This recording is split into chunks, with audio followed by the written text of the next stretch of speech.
La beauté sauvage des monts Wicklow sert de décor à une dizaine de propriétés somptueuses cachées parmi les arbres. Dans cette vallée paisible au bord du Loch Tay, voici l'une des plus belles, le château de Leugala. Son propriétaire est un descendant de la famille Guinness, Gareth de Brún. Il est connu pour ses grandes réceptions, fréquentées par des stars comme Angelica Houston et Mick Jagger. Le château de Leugala apparaît dans plusieurs films hollywoodiens, notamment Le Roi Arthur et Braveheart. Plus récemment, cette vallée a fait office de fjord scandinave dans la série télévisée Viking.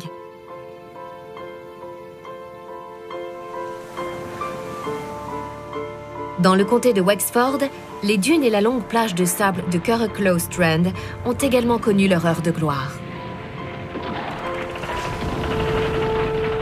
En 1997, c'est elle qui est choisie pour représenter la plage normande d'Omaha Beach dans la scène d'ouverture du film de Steven Spielberg, Il faut sauver le soldat Ryan.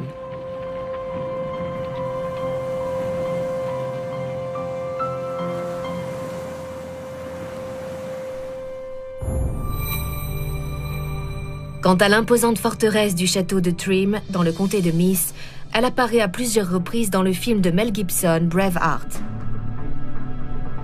Elle incarne la citadelle assiégée de York, ainsi que le quartier médiéval de Smithfield à Londres, où le héros William Wallace est exécuté. Construit à partir de 1174 par le baron anglo-normand Hugh de Lacy, le château est alors un symbole de la domination anglaise en Irlande. Dans les années 70, des archéologues y ont retrouvé 10 squelettes décapités. Leur tête a été empalée sur des pieux le long des remparts du château.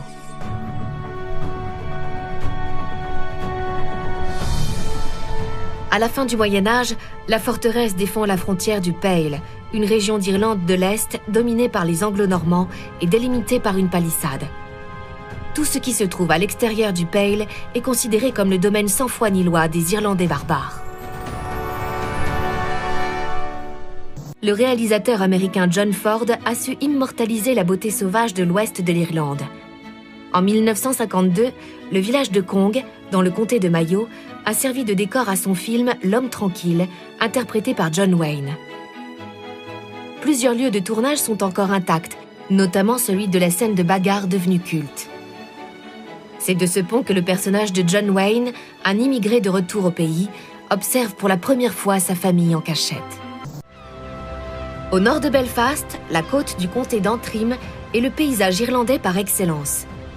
Mais aujourd'hui, les fans d'une célèbre série lui donnent un autre nom, le royaume de Westeros.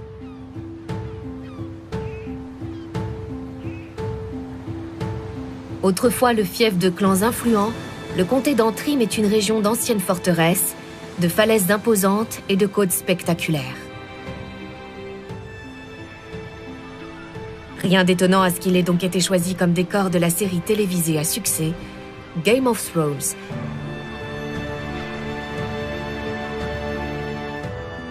Comme suspendu en équilibre au sommet d'une falaise, le château de Dunluce domine l'Atlantique Nord.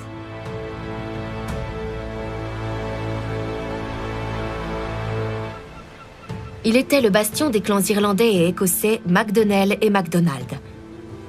D'après la légende, une partie des cuisines du château se serait effondrée dans la mer. Seul un jeune domestique aurait survécu, assis dans un coin encore intact de la pièce.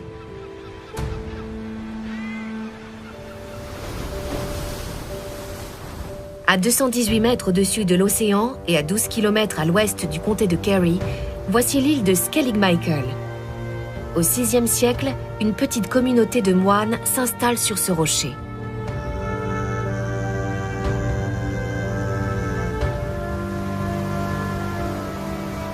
Inhabitée depuis le Moyen-Âge, Skellig Michael est désormais inscrite au patrimoine mondial de l'UNESCO. Un nombre limité de visiteurs est admis pendant les mois d'été. Un sentier de 618 marches en pierre serpente jusqu'au sommet.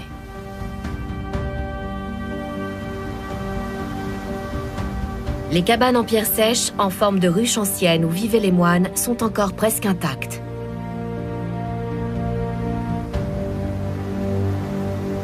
En 2014, ce paysage devient l'un des décors de Star Wars, le réveil de la Force. Il est particulièrement spectaculaire vu du ciel.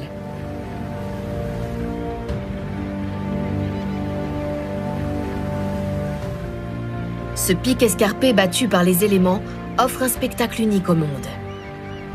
En 1910, le dramaturge irlandais George Bernard Shaw se rend sur l'île de Skellig Michael.